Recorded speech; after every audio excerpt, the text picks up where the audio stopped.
I'm Blue Allen. I'm here on a colt that's got about 45 days of riding.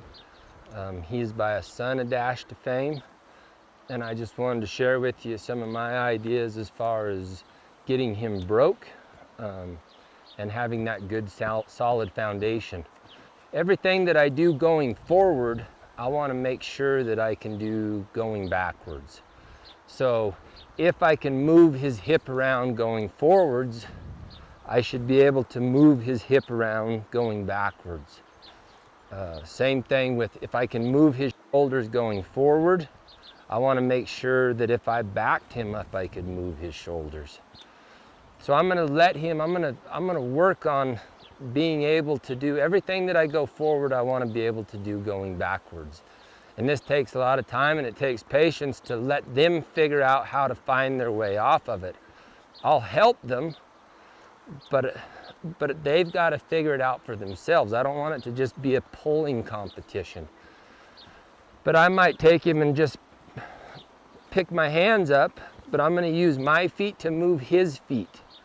And for me, I like to do a lot where I'll change direction and let him figure out that I'm the one that's pushing his hip around in here, pushing his hip around in here.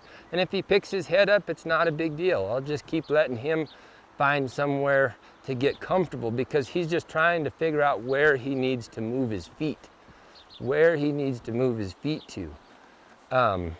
But any of these things, if I want to pick his shoulder up to the inside, and this is hard for horses, if I want to pick this shoulder up to the inside and still push his hip around here to my left, this isn't easy. This is pretty tough for a young colt to get. But there was a good effort, so I'll reward him for it. Same thing, if I want to back him around to the right, I want to push that hip over to my right, but I want to keep his shoulder picked up and out to my left.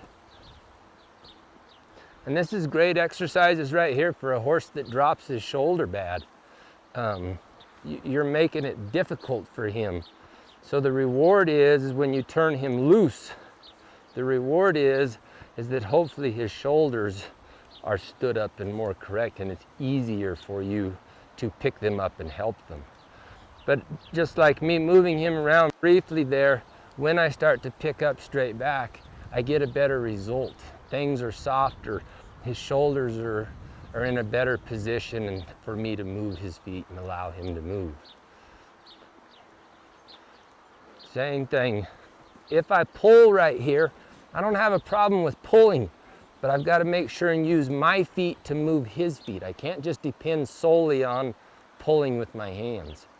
And this goes right back to, if I just pull with my hands and their head and their neck come up, their body is hollowed out. And the only tool that I have to fix that is to put my feet on them. Tell them to pick their belly up and tell them to move their feet with my feet.